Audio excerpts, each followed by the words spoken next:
Hi, I'm Jason David. And I'm Troy Davis. And welcome to our very special edition of our news vlog, version 2.0. Which means we're doing 2 months. That's right, the month of February and the month of March. And during February, we said farewell to one of the greatest leaders that's ever graced Lajes Field. Chief Master Sergeant Curtis Storms. That's right, he was the Lajes Command Chief Master Sergeant for a good tenure of 2 years.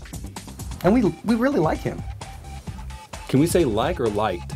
Because he's not here anymore. We can still like him, though. Here's a snippet from the farewell show. You have a small base out in the middle of Atlantic, and people somewhat forget about us. They don't see us coming with the bigger bases, and people hear, and I'll steal that Rudy theme. I'll go with the fighting above our weight, what Colonel Bardry says. We do. I mean, it's the person that on the island that makes the difference. The size of the base doesn't matter. It's the size of the heart and the people that are here, the great attitudes that everybody has. As we moved into the month of February, the Lajes boys and girls basketball teams prepared for their European Championship. They sure did. A lot of trial and a lot of error, but you know what? We think they're going to win. Well, actually, they didn't do so well. Oh. But we did do a feature story on them. Nice. You know, Lajes is a very unique place. We're one of the only DOT schools that has such a geographically disadvantage. It's difficult because, you know, we don't have the normal DOT schools that we can play against week to week. So we make up for it with playing local Portuguese teams as much as we can.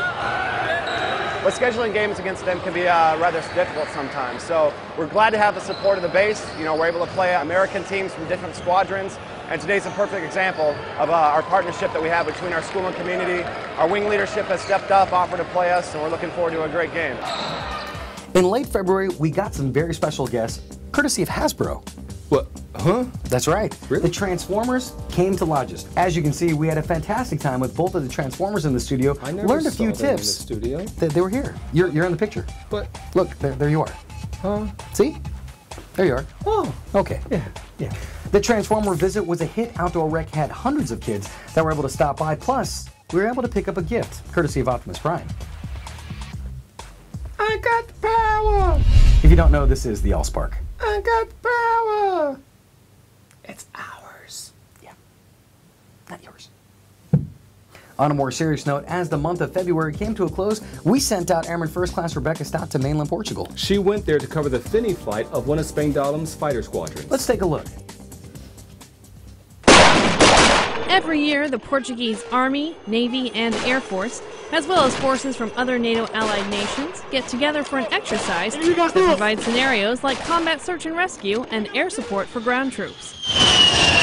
This year's participants included pilots and crew members of the 81st Fighter Squadron from Spangdalem Air Force Base. It's called Exercise Real Thaw, and the 81st is using this opportunity to improve their own training while helping other NATO allies with theirs. Real Thaw is about as real world as it gets for the participants. Either down, over, and across. But for the 81st, sadly, this will be their last mission. It's bittersweet, for sure. It was great to be able to fly 981, our flagship today, be up there and have the last trigger pull for the 81st. A lot of nostalgic feeling flying back up today. After the decommissioning, these pilots and crews will carry on the legacy of the 81st at other bases and units around the world. Reporting from Montreal, Portugal, I'm Airman First Class Rebecca Stout. The month of March brought things like sequestration and tuition assistance being cut. A lot of bad news, yeah. Indeed. So, I think in the spirit of trying to have high morale, when we launched the Double D Midday Show's Harlem Shake contest on 96.1 AFN Lajes The Eagle, everybody participated. I think we just wanted to have a lot of fun. That's right. We had over 12 competitors. And by competitors, I mean squadrons of people who got up and danced and dressed up in the Harlem Shake fashion. Can we call a group of kids a squadron? Sure. Hey, why not? Con los terroristas.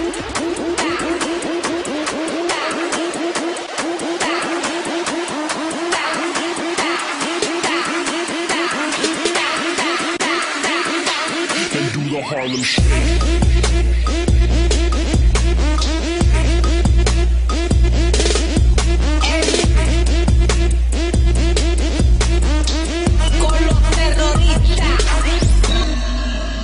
I am laughing. Okay. The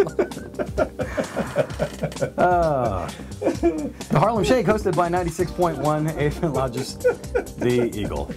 It turned out pretty good, don't you think? Over 70,000 hits on Facebook.com. It makes you wonder what people do for in free time. I don't know. On a more serious note, sequestration. Yes. Yes. Actually, very bad news for not just the Air Force, but across the government. Correct. Even the United States Air Force Thunderbirds had to reduce their show to a limited quantity. Can he do that? Yeah. Did he do that? Yep. But he can. But beyond the bad news in the government, there was also bad news that happened right here at Tercera. Correct. We were out there on day 2 as the ravaging rains had led to destruction of different parts of the island. And we were there to cover the different parts, particularly in one part in Port Judeo. Let's take a look. Strong winds and heavy rain have wreaked havoc over the island of Tercera over the past week. Right now, we're in the city of Puerto Judeo, where, as you can see, the water is going all the way down the hill and spilling off the side of the island. Construction crews are responding as fast as they humanly can. 23 homes have been flooded, 2 hospitalized, and 30 homeless right here in the city of Puerto Judeo. To wrap things up on a positive note, this month, and this month only, is the March Mustache Madness competition sponsored by the Double D Midday Show on 96.1. It already is a bunch of bandits around the base. That's right, there are squadrons that are doing bracketing pools and making sure that their mustaches are going to win first place in our Can you competition. believe that? A contest for a contest. That's right, there are over 80 competitors that have been growing out the gnarliest, the most disturbing, and some of the sleekest mustaches I've seen in quite some time. Which also means most of them are probably sleeping on the couch right now. That's right, we have 3 categories. Exhibit A, the Ron. Either Ron Burgundy from Anchorman or Ron Swanson from Parks and Recreation. Category 2, the Monopoly Man, the most artistic mustache that you can grow yourself. Category 3, the misplaced eyebrow, or as we like to call, the scoop category. The most disturbing mustache that is humanly possible to grow on your face will take top honors for 3rd place. That ain't even right, y'all.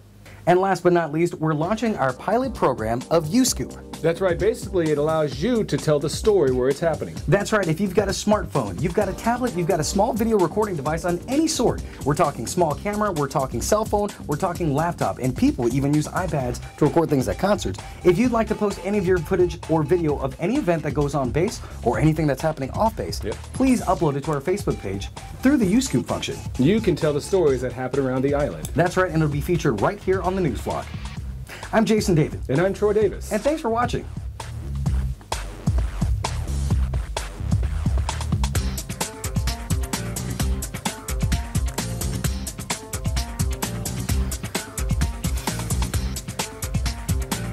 Did I have a mustache on earlier?